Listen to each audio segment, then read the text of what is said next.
I can go. Uniforms are ready. All we need is the player.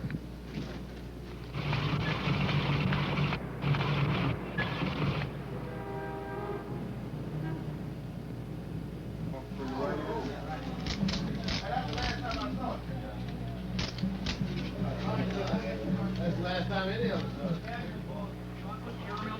it. Hey, who else? Program yearbook scorecard lineup for today's game. Ain't no stopping us now. Let's pick the four best players. Me and you and Tony and Buck.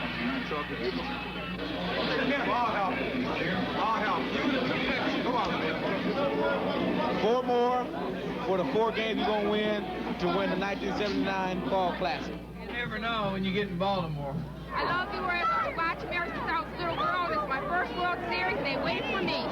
I think the Pirates are going to win because they got the most devastating hitting in the National League or any league. No, not all the time, but he's primarily going to throw fastballs, 80% fastballs in a ball game, and especially if he's getting them out. It took him about 7 sliders. I'll make it talk, I'll make it talk. Don't stand. Hey. Put it on the floor and make it talk. Make it talk. No, man, I can't make it talk. It's tough tonight. When he turned around, Dave Parker gave up. Let's go, Bucks! Let's go, Bucks! Let's go, Bucks! Let's go, Bucks!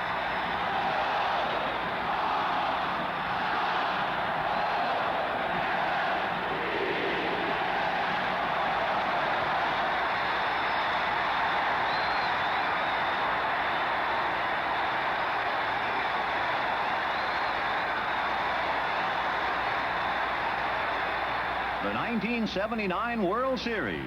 The clamor of the fans equals the glamour of the event. Memorial Stadium, home of the surprising Baltimore Orioles, winners of 102 regular season games. A team that defied the odds makers by overthrowing the world champion New York Yankees, then beating the California Angels in 4 games to win the American League pennant. After an opening night rainout, the birds in their flock are set to battle the team that calls itself the Family. The loose and limber Pittsburgh Pirates, winners of 98 games, the most by a Pittsburgh team in 70 years. But the Bucks' divisional battle with Montreal wasn't settled until the final day. Captain Willie Stargell then steered the Pirate ship to a sweep of Cincinnati in the National League Championship Series. A superb matchup for baseball's 76th World Series. Now, ladies and gentlemen, the Pittsburgh Pirates. First baseman, Willie Stargell. And now the man who brought you 5 American League pennant winners, the manager,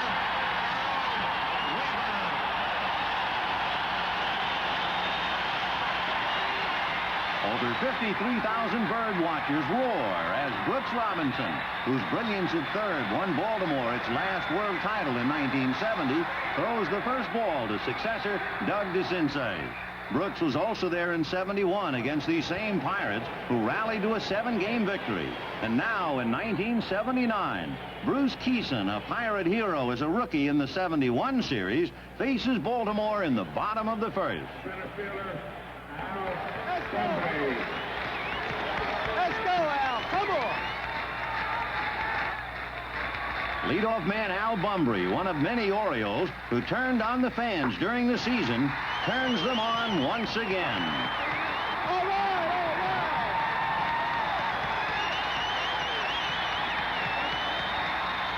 right. With the decibel level rising, the birds pose the first threat, loading the bases with only 1 out. John Lowenstein, ace utility man, wraps a double play ball to Phil Garner, but no double play here. 2 Orioles score, and the birds are off and winging.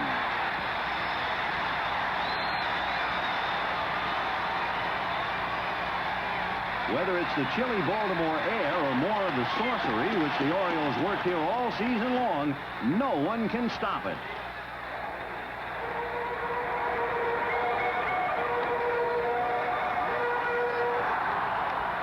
and no one can stop Keeson's wild pitch. The Orioles lead 3-0 to the merriment of this wild flock of fans.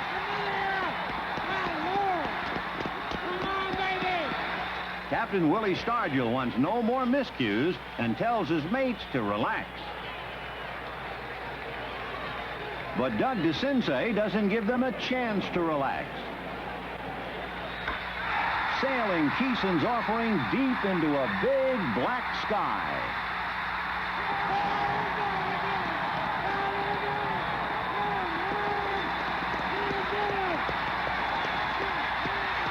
DeCinces' two-run homer not only lifts the volume still higher, but threatens to turn Game 1 into a roaring rout.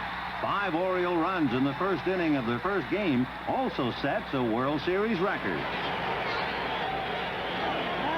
That's all for you. Bruce Keeson departs, down 5-0, but is ably relieved by Jim Rooker, Enrique Romo, and Don Robinson, who collectively slammed the door through the 7th. Meanwhile, Mike Flanagan must restrain the free-swinging Bucks. In the 6th, Phil Garner's up with the bases loaded and the Pirates trailing 5-1.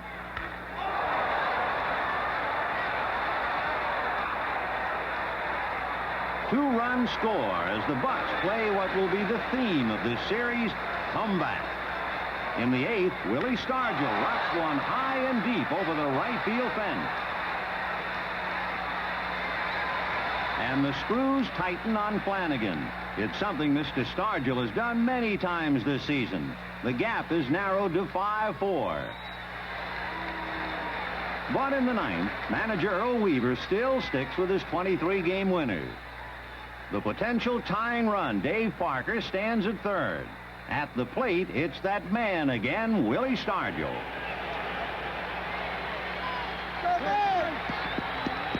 With 2 outs, it comes down to strength against strength, and Flanagan wins.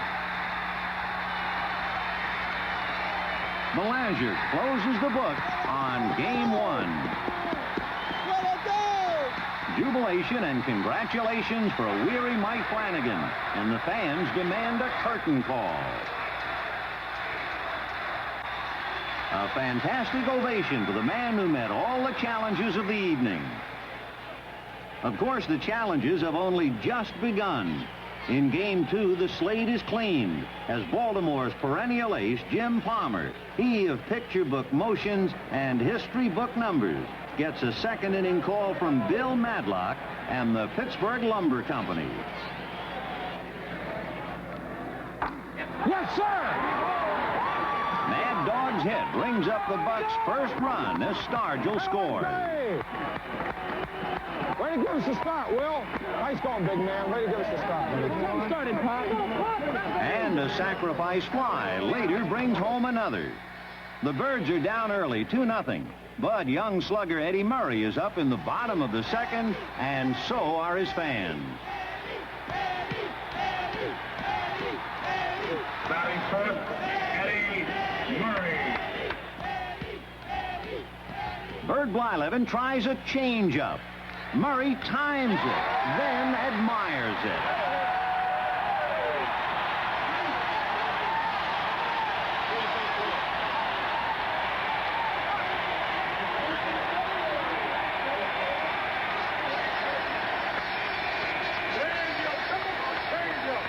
For Baltimore, Eddie Murray is the story of Game 2. He collects 3 hits, including a game-tying double in the 6th, setting up a battle of pitching and defense. Palmer finds his groove, and so does Mr. Murray at first.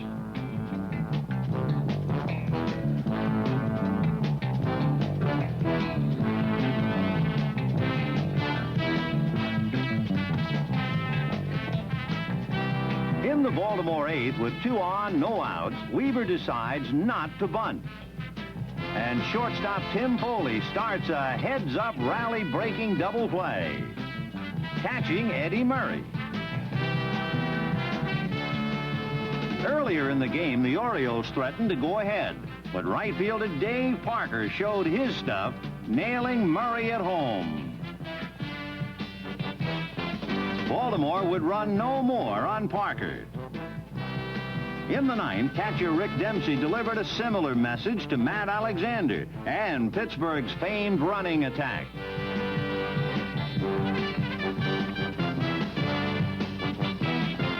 When opponents try to steal, said Dempsey, they're just doing me a favor. But the Pirate threat was not over. With 2 out, a single and a walk gave pinch hitter Manny Sanguillen a chance to swing an experienced, if somewhat rusty bat. On the mound, eccentric relief ace Don Stanhouse. Potential lead run at second.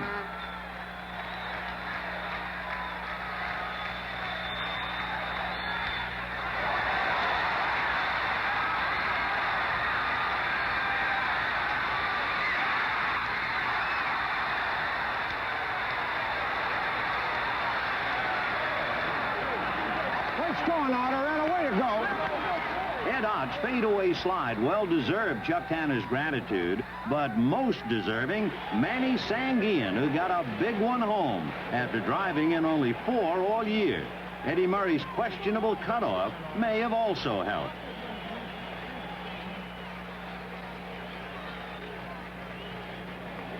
The Pirates led 3-2, and the Birds now had to peck at a human scarecrow, Kent Tekulve, owner of 31 regular season saves. Wheeling like a unicyclist on a seesaw, Tekulve fires low and away. 1 out. Low and in. 2 out. And in the spirit of Pirate togetherness, Tekulve lets the infield handle the last one. 3 out. The 3-2 win puts the Bucs back in business, happy with a split on Baltimore soil. Now they look forward to the comforts of their own home. So, goodbye, Baltimore. Hello, Pittsburgh, city of 3 rivers and the disco-dealing Buccaneers, known here as the Family. We are family. I got all my sisters with me. We are family. Get up, everybody, and sing. We are family. I got all my sisters with me. We are family. The ballpark loudspeakers blare the theme song for all to hear, with a family-style kiss from Mrs. Danny Murtaugh. And a hero's welcome from Manny Sanguillen, the family, and a full house of loving fans swing into action for Game 3.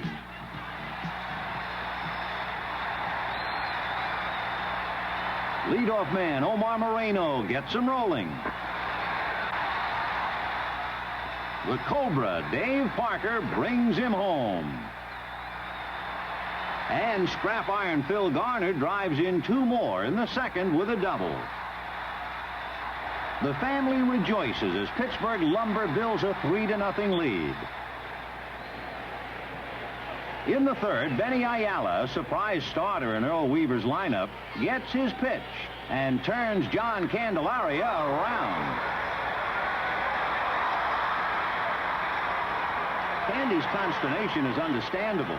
The 28-year-old Ayala had played in only 46 big league games before this season. Now, this 2-run homer. And after a rain delay, the Candy Man has trouble finding his footing in the fourth.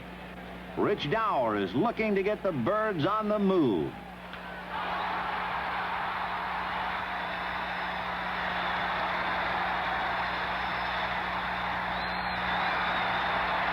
His leadoff double does just that. Rick Dempsey keeps the Birds moving in the right direction.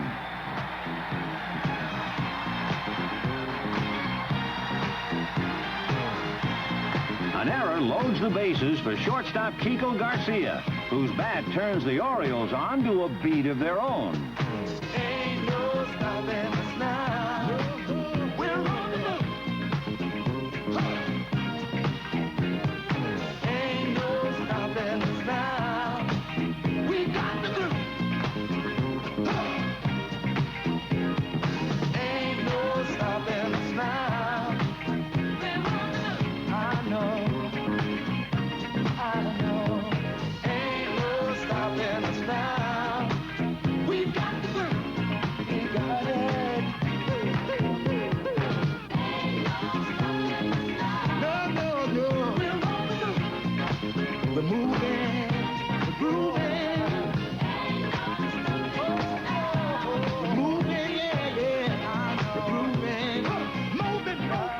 Garcia ends the day with 4 hits and 4 RBIs.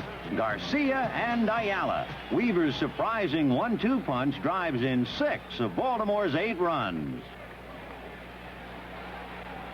And 8 is enough for Scott McGregor. McGregor goes the distance, throwing only 96 pitches, of which 78 were strikes. And 8-4 comeback victory with unlikely Oriole heroes. Indicative, said John Lowenstein, of our style of play all year. Totally unrehearsed. Or in Weaver's words, that's exactly how we won the pennant. And as the fans flow to Three Rivers for Game 4, the Orioles are confident that no one can stop them now. On the other hand, the fighting spirit of the swashbuckling Buccaneers still sounds the familiar battle cry.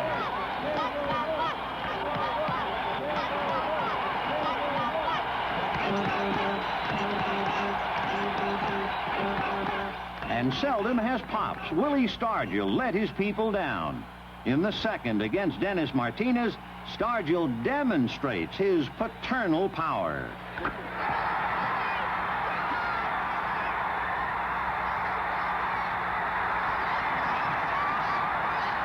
Willie Stargell would be worth his weight in Pirate stars just for the spiritual lift he gives his team. Add 32 homers, his clutch hitting in the pennant stretch and playoff, and it's easy to see why he's the focal point of this World Series. The Pirates keep it going. John Milner singles, and Bill Madlock, who's found a home in Pittsburgh, wraps a ground rule double into the bullpen.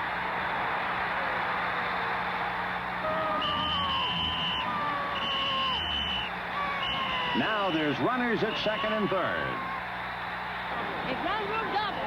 Oh, we missed the run. We'll get him. Catcher Ed Ott is next. And he proves one good ground rule double deserves another. 2 runs come home, and Three Rivers roars on.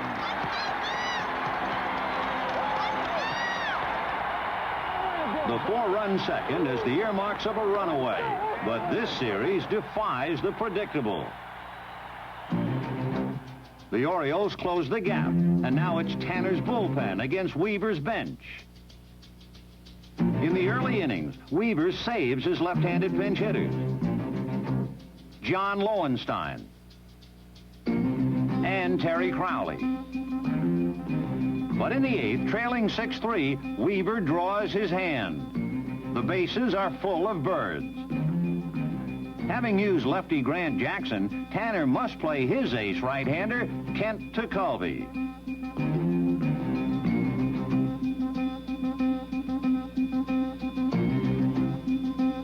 First, John Lowenstein pinch hits.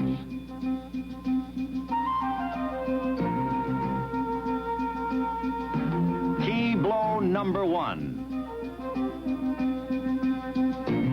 Good for 2 runs, and Pittsburgh's lead is shaved to 6-5.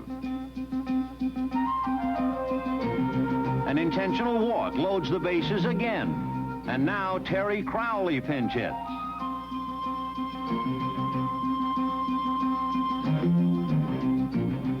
Key blow number 2. Good for 2 more runs, a 7-6 Baltimore lead, and a genius rating for Earl Weaver. The shocked crowd is silent, and all the noise belongs to the Oriole dugout.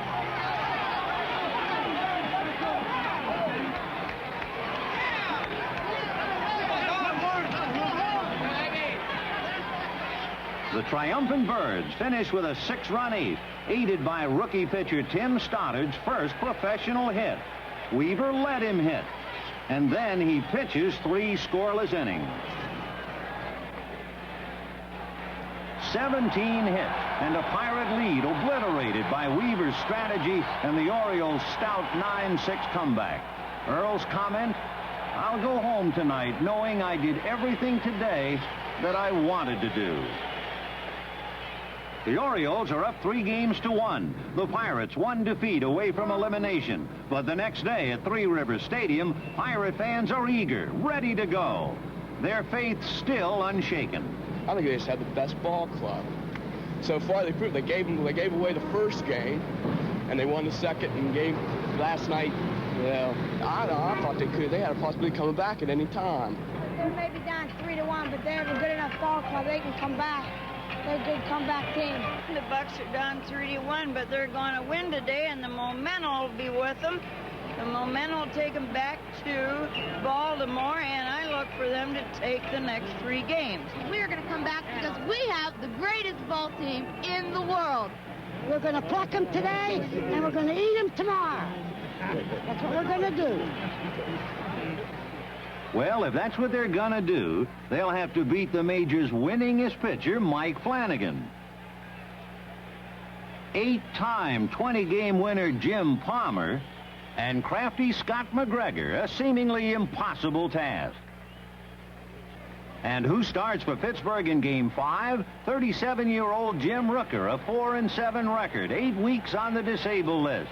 But Bill Mazeroski, Pirate hero in the 1960 World Series, reminds Pirate fans miracles can happen. Rooker responds with 4 no-hit innings and only 1 run in 5. All I was hoping to do, said Rooker, was keep us in the ballgame. Exactly what he did. Meanwhile, Mike Flanagan was doing even better until the 6th, when the Bucks tied him. And then a decision to pitch to Bill Madlock untied him. Madlock's clutch single produces a 2-1 lead, and that old family feeling was rocking and a-reeling again. We are family. I got all my sisters with me. We are family. Get up, everybody, and sing. We are family. I got all my sisters with me. We are family. Get up, everybody, and sing. Everyone can see we're together as we walk on by, and we fly just like birds of a feather. I want you to know all of the people around us, they say, can they be that close? Just let me state for the record, we're giving love in a family dose. We are family. Hey, The long-awaited Pirate eruption finally happened as Baltimore's bullpen collapsed. A decisive 7-1 final, aided by 4 uncompromising relief innings from Bert Blyleven, his first bullpen work in 7 years. The Bucks were still alive and headed back to Baltimore. Game 6, Mary Dobkin, honored for her work in the Baltimore Youth League, shares center stage with baseball commissioner Bowie Kuhn. Pitching with sore ribs, a grim John Candelaria has early problems. Kiko Garcia at first after a leadoff single. Ken Singleton batting, and the volume is up again at Memorial Stadium.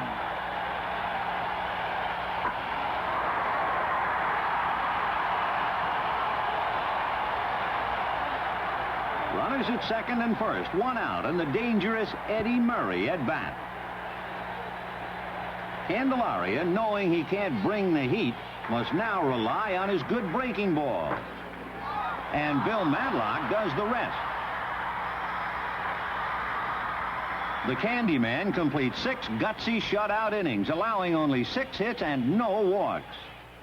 His opponent, Jim Palmer, is even more impressive, allowing no runs and only 4 hits through 6. For the second time in this series, Palmer is pitching well, and the fans are behind him. It's the 7th inning, 1 away. Come on, baby. Come on, Jim. 8 outs, baby. Omar Moreno up. Up for the table.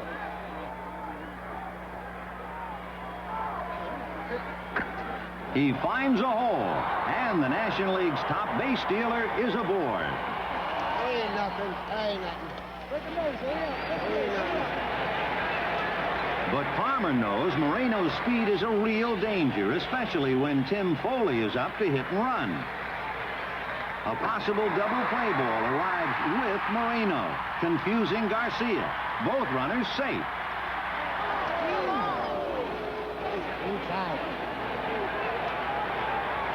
If that wasn't enough, Dave Parker's presence offers no encouragement to Palmer's predicament.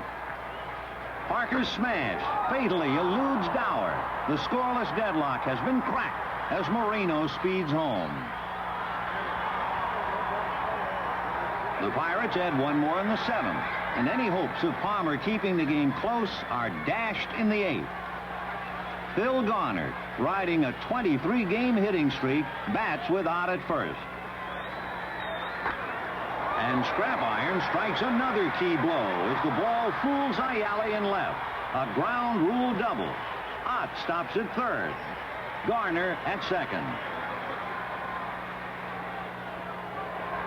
Bill Robinson gets Ott home with a sacrifice fly, and now the table is set for the man who started Palmer's woes. Omar Moreno sweet swings his 7th hit in the last 4 games. Garner scores as the seams unravel for Baltimore. And who should be there to neatly sew it up but Pittsburgh's Kent Tekulve, who smartly whips through 3 shutout innings. Fate may have played a hand in this one, but as Dave Parker said, we have some very unique individuals on this club. Yes, indeed. 4-0 Pittsburgh. A most impressive comeback, squaring the Fall Classic at 3 games apiece. A 3-1 deficit. Now a 1-game issue.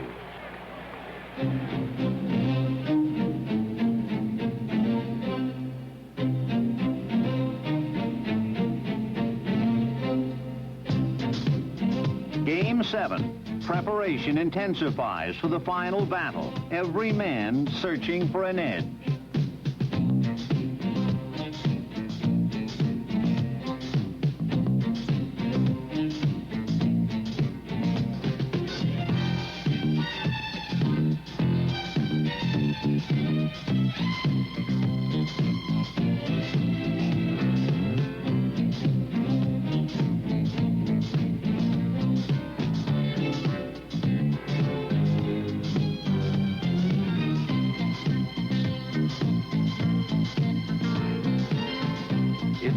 Sundown, and just like an old Western, both sides line up for the final shootout.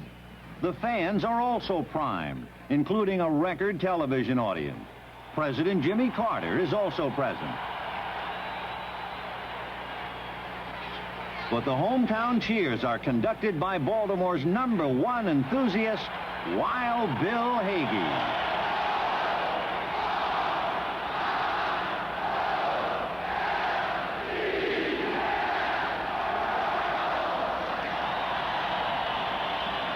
Pirate starter Jim Bibby is pitching a scoreless game in the 3rd as Rich Dower steps up to the choral cry of Section 34.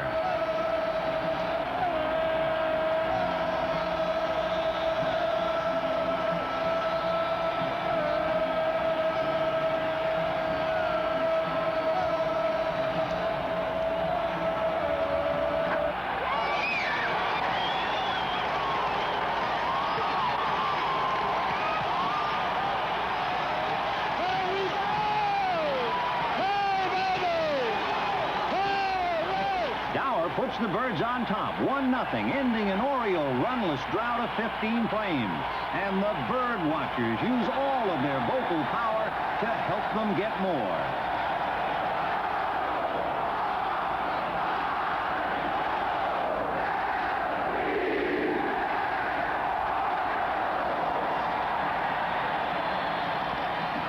But again, after grabbing the early lead, the Orioles can't crack Pittsburgh's bullpen. Grant Jackson, unscored on in the series, contributes 2 2/3 innings of shutout ball. But Pittsburgh hasn't scored at all. Baltimore left-hander Scott McGregor cunningly protects his slim advantage. In the sixth, Bill Robinson, another late-blooming Pirate veteran, wraps a one-out single past Garcia at short. With Baltimore fans counting down the outs, Pittsburgh's Man of the Year takes his cut. Young McGregor knows the score, and so does everyone watching Willie Stargell clock the bat.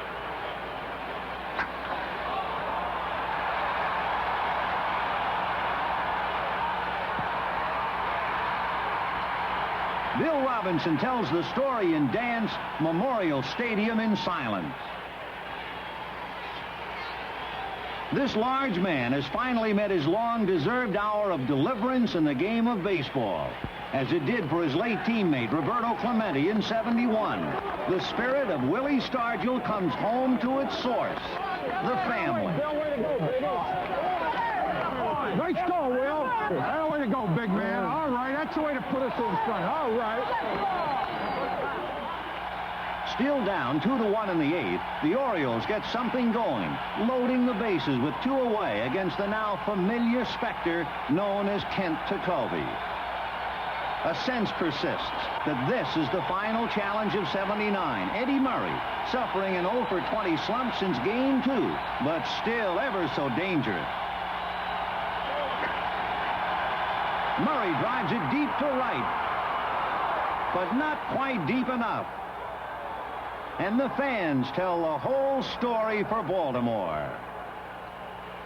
A classic 7-game battle of brilliant comebacks by both sides now prepares for the closing curtain. Pittsburgh adds 2 insurance runs in the top of the 9th. And in the bottom, a weary Tekulve is 1 out away from giving Pittsburgh its 5th World Championship.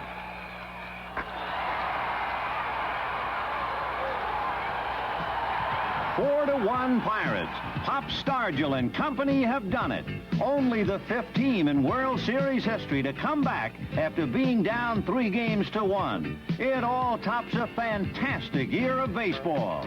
1979, year of the fan, year of the Oriole, and most of all, year of the family, the world champion Pittsburgh Pirates. In a series overloaded with individual heroics, the Pirate pitching staff, led by Kent Tekulve, held Baltimore to only 2 runs in the last 3 games. For the Orioles, Mike Flanagan, soon to be named Cy Young winner, headed a starting staff often overpowering. Ken Singleton added a consistent bat, hitting .357. And shortstop Kiko Garcia led the Birds' offense with a .400 average and 6 RBIs. But the Pirate offense could not be stopped. Dave Parker collected 10 hits, and so did Tim Foley. Pittsburgh's .323 average was the highest ever by a series winner. Omar Marino totaled 11 hits. Bill Madlock batted .375. And Phil Garner hit .500 with 12 hits, 1 shy of the series record. But most valuable, Willie Stargell, National League co-MVP, Championship Series MVP, and now World Series MVP at age 38, the oldest man to be so honored.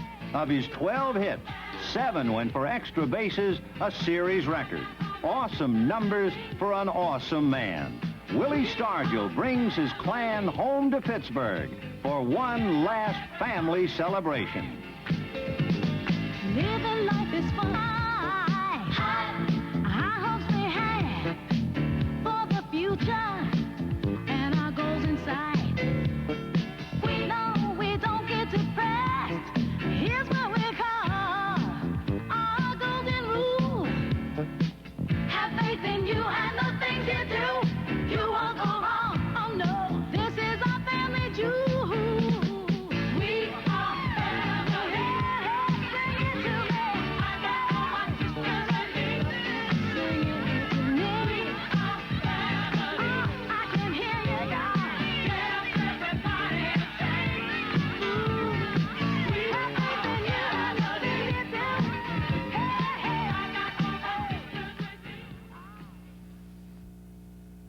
music and festivity filled the air for a baseball classic, the 50th All-Star Game, a starlight midsummer night's dream under Seattle's Kingdome. Like any stadium, the Kingdome has its own unique features, dimensions, and ground rules that could mean the difference between victory and defeat in a close game. The same as in the dugout. Okay, yellow line is in the dugout. It's got to go in here above the step. 2 steps in first. Bob Lemon, the American League manager, and Tom Lasorda, skipper of the visiting National League team, listen as Seattle Mariners manager Darrell Johnson reviews the terrain. There's nothing in the corner, Tom. Okay. Well, there's a little dip there. You got to go retrieve the base. Yeah. There's nothing like structure. Nothing that would obstruct the ball. It's got to come out. Everything along the fence is the same thing, right? Right. Stuck behind the padding here is like any other thing. The illusion. Anything It's lemon. Bob Lemon is well acquainted with the Kingdome's ground rules, but both he and Lasorda realize no detail is too small to be overlooked. For at any moment, that detail might just tip the scales in a tight game of inches and jinxes. The National League Stars, winners of 7 straight All-Star games, and confident they can continue their recent dominance. The American League Stars, hopeful their home field advantage might cure the recent jinx, which has seen them lose 15 out of the last 16 contests. Joining today's All-Stars are 2 honorary captains. Lefty Gomez started 5 of the first 6 games for the American League, winning 3. And Carl Hubbell, National League starter against Lefty back in 1934, when Carl struck out 5 future Hall of Famers in succession. Despite Hubbell's legendary feat, the Nationals lost that game 9-7. Led by stars such as Ted Williams, who hit this dramatic 9th-inning home run to win the 1941 Classic, the American League seemed to have the National League jinxed in the early years, winning 12 of the first 16 contests. But in baseball, fortunes have a way of shifting over the years. And as the 50th game is about to begin, the National League leads the overall series 30 games to 18 with 1 tie.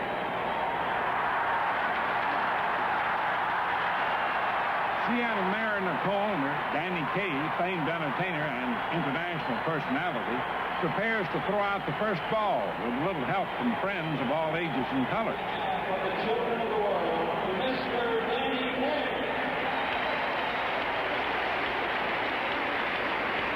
Even an octopus would have trouble catching that many first balls. As Danny so often proves, all the world's a stage, especially when it's all-star time. So, on with the show.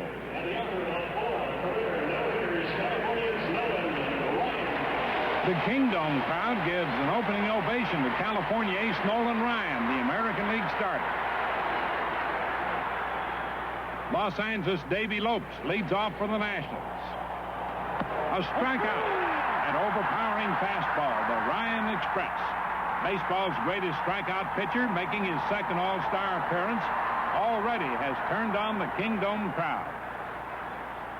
Pittsburgh's Dave Parker, an awesome sight for any pitcher, is next.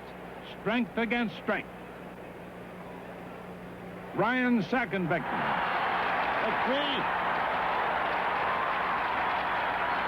The crowd is wondering whether Ryan can match Hubbell's feat of 5 straight strikeouts, while Mike Schmidt wonders how to handle that Ryan fastball. The count is 3-2 on the Dodgers' Steve Garvey as Ryan goes for strikeout number 3. Awfully close, but it's ball 4. Ryan was giving his team a needed early lift, but as seen on the replay, he missed ending the inning on an uncomfortably close call, just inches off the black. Now he has to face Philadelphia's Mike Schmidt, leading vote-getter on the National League squad. And he unloads. Fred Lynn can't get it, and Garvey scores from first as Schmidt goes for a triple.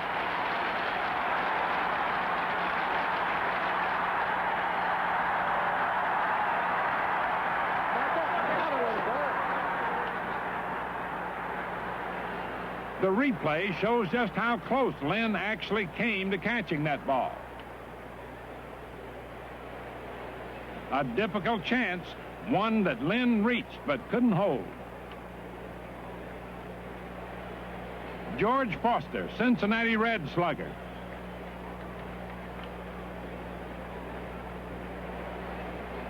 Inches over Carl Yastrzemski's head and straight down the line.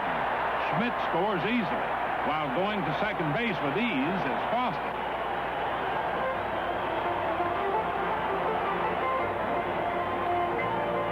And that's where he stays, but the Nationals have the Americans in an early hold. 2-0 after half an inning. The pitcher, at 2 times, signed yellow order, Philadelphia Steve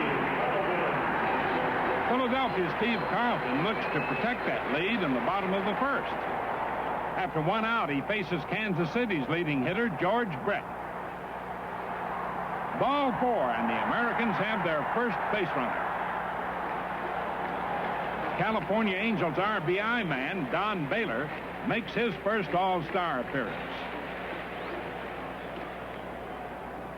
A hot smash just inside the third baseline. Brett scores all the way from first, and Baylor winds up with a double. The American League wastes little time getting on the scoreboard.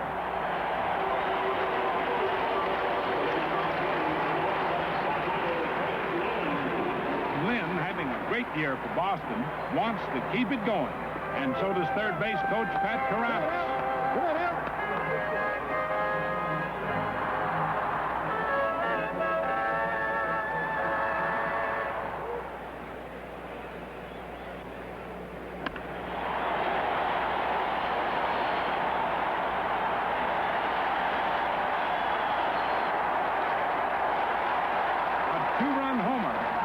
Team on top, 3-2.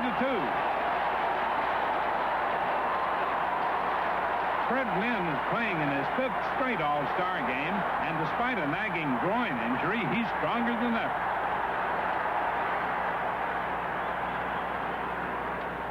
Now Ryan works in the top of the second to Philly catcher Bob Boone, replacing the injured Johnny Bench in the starting lineup.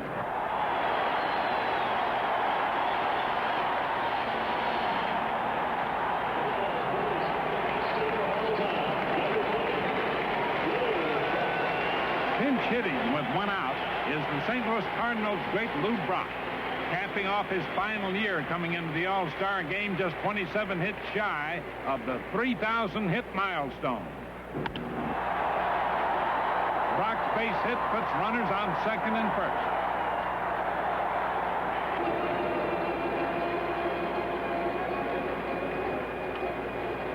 Another look at this Kingdome chop shows why baseball's called a game of inches. 5'11" Carl Yastrzemski wishes he were just a little bit taller. Davey Lopes figures he'll try the same thing. How about that? The bases are loaded on 3, just barely, singles. Only 1 out, and Ryan must face the always dangerous Dave Parker.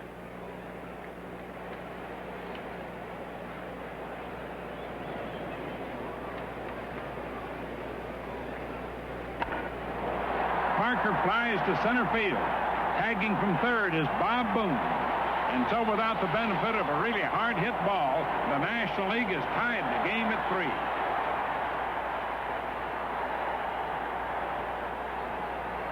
And that's how it stays till the top of the third. Mike Schmidt leads off against Boston's Bob Stanley, one of 5 American League pitchers selected to the All-Star team for the first time.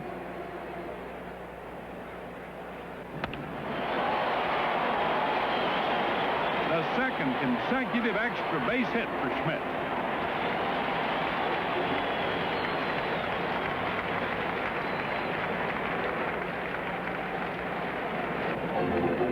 Does the National League have the American League jinx? Well, the chicken's trying to tell Atlanta's Gary Matthews something. Yastrzemski tries for Schmidt at third, but too late. Close, but a costly fielder's choice.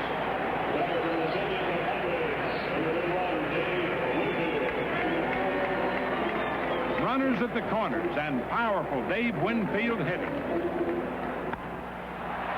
This time, the American League goes for 2, but Winfield just manages to beat the throw to first. Schmidt scores, and the National League leads 4-3. That's how it stays till the bottom of the third.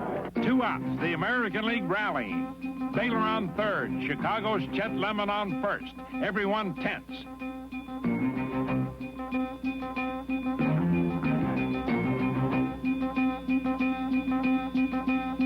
Is this where the American League shakes that all-star jinx?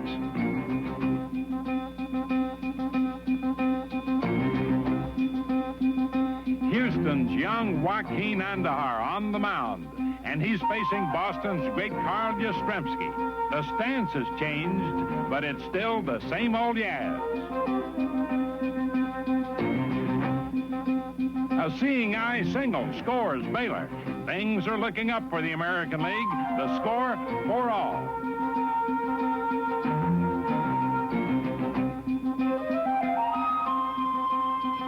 Lemon now on second. Kansas City catcher Darrell Porter at bat.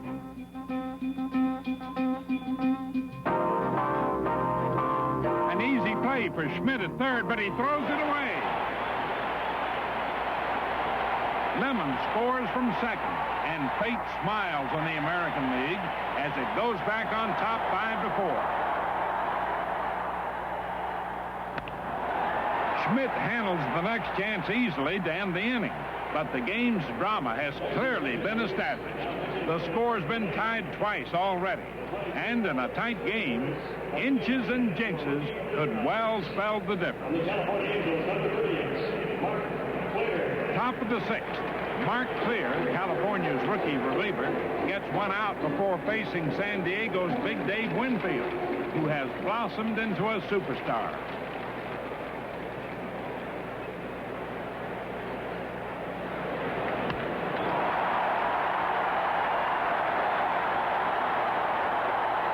It's a stand-up double for Winfield.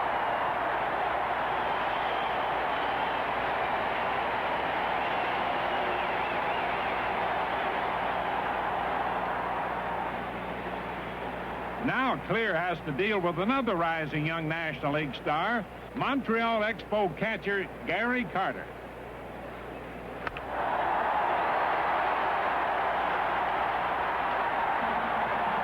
And for the third time, this ball game's tied, 5-all.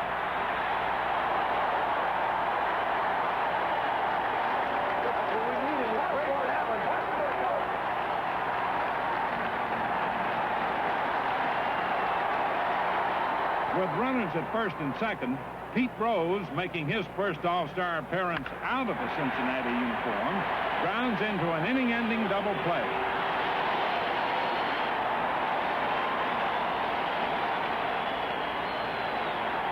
Pete's hustle and determination symbolize the attitude of both teams in All-Star Classics. Now, they say imitation is the sincerest form of flattery. So, in between innings, the chicken takes time out to demonstrate his rendition of Rose's famed head-first dive into third.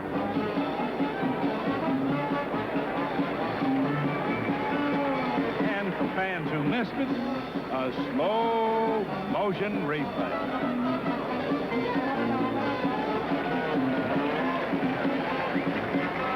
It's all part of the fun and excitement of this All-Star Classic. Bottom of the 6th, 38-year-old Rose at first base, playing a record 5th different All-Star position. On the mound, 40-year-old Gaylord Perry. Batting, 39-year-old Carl Yastrzemski.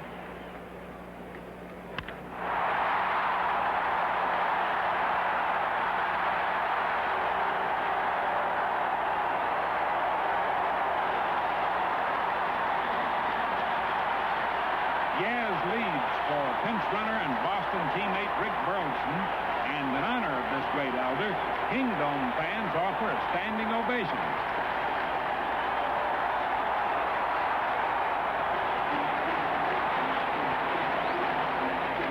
Darrell Porter, the hitter.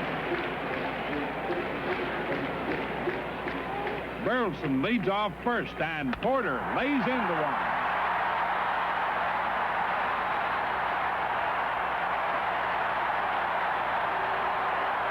Pat Corrales holds Burleson at third. Porter at second for the double.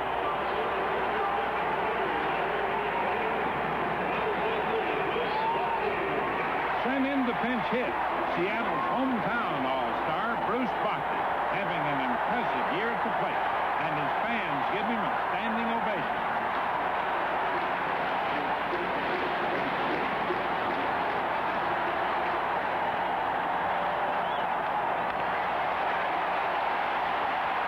Bochy delivers, driving in the go-ahead run.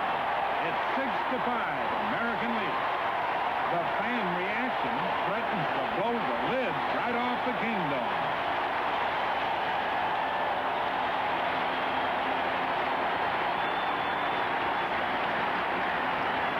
The Americans have 2 on, no outs. Tom Lasorda is afraid that if you give the American League another inch, it might just blow the game wide open. Perry pleads that Bochy's hit was just over the infield. Yeah, that ball is just a little bit over his head. But Lasorda's made his decision. In comes left-hander Joe Sanvito, Houston's young relief sensation. And left-hand hitting Reggie Jackson up in a game-breaking situation. A hit here, and the American League would go on top by 2 runs for the first time in the game.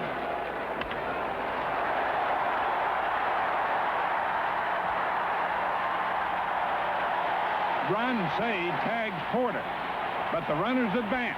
Jackson to second, Bochy to third. An intentional pass to Minnesota's Roy Smalley sets up a force at any base.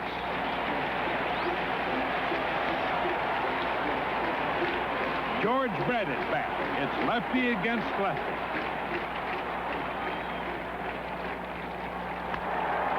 He lifts a short fly.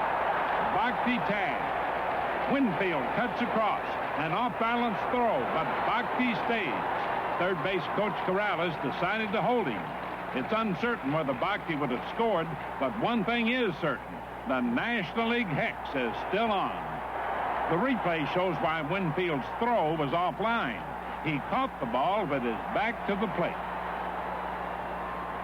Lasorda's aggressive style will not allow him to give the Americans another chance. I'm going to bring in that right hand. I'm going to have to double switch it too. Okay. I only got 2 pitchers left. I got no place to put him. Okay? Good job, man. Did a hell of a job, Joey. I want to double switch. I'm going to put Reynolds at shortstop, and he'll hit in the pitcher spot. And I'm bringing in that right-hander who will hit in Boa's spot. Okay. I had my good time, buddy. Did a hell of a job, Joey. We got to keep him from scoring. You know, I want Baylor to hit off a right-hander. That's all right. Yeah. Hey, I understand, Chip. I'm happy you're here. You did a hell of a job, man. You did. I want to strike him out. Nasty pitches, too. He fouled out some sweeties. Look at him, Mike. Come on, Mike. 2 out now. Get him. Come on. You can do it. Let's go. Attaboy, Joe. That right-hander Lasorda brings in the pitch is Mike Lacoste of the Cincinnati Reds, facing right-hand hitter Don Baylor.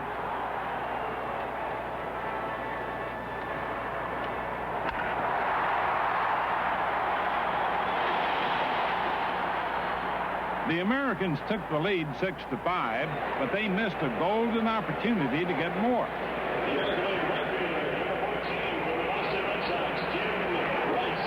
Leading off the bottom of the 7th, Boston slugger Jim Rice looks to add to the lead.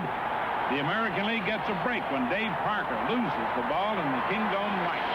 But Parker recovers quickly and never hesitates. His throw is dead to Rice, and so is Rice.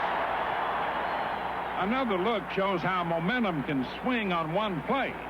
After a false start, Parker gets a true bounce, makes a great throw, and the American League comes up inches short. Is this another case of the National League jinx? Top of the 8th, still 6-5, American League.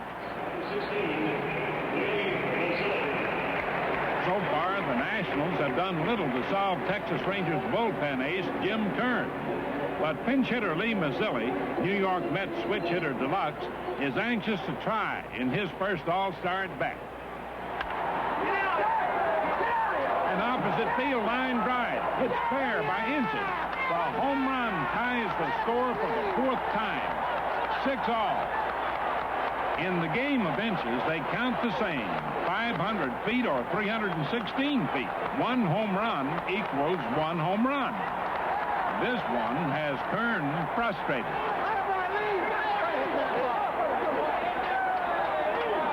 Kern has little trouble wiping out other National League hitters, but just can't wipe out Mazzilli's key blow.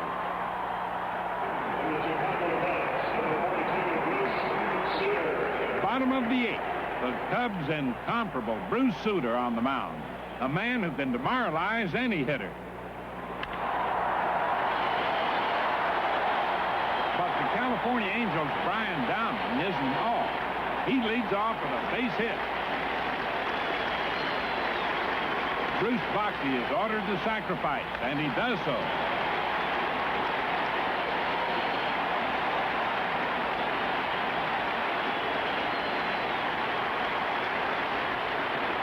The Nationals know Reggie Jackson can break open a game with one swing of the bat, so they pass him intentionally.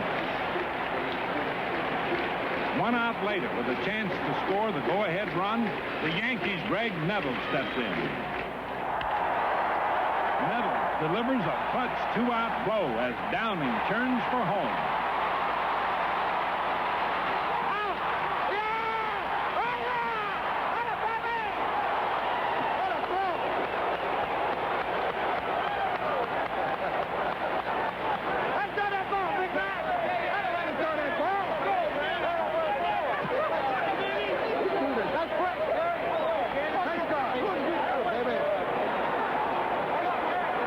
Parker's magnificent throw is a classic example of why All-Star games are remembered.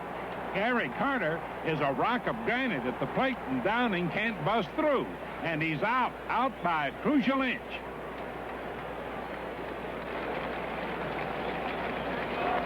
It's the top of the ninth inning. The National League is rallying.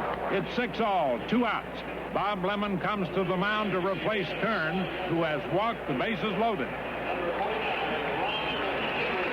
The Yankees' premier left-hander Ron Guidry is brought in to face Lee Mazzilli, whose clutch homer tied the game in the 8th inning. Bases loaded. The game's on the line.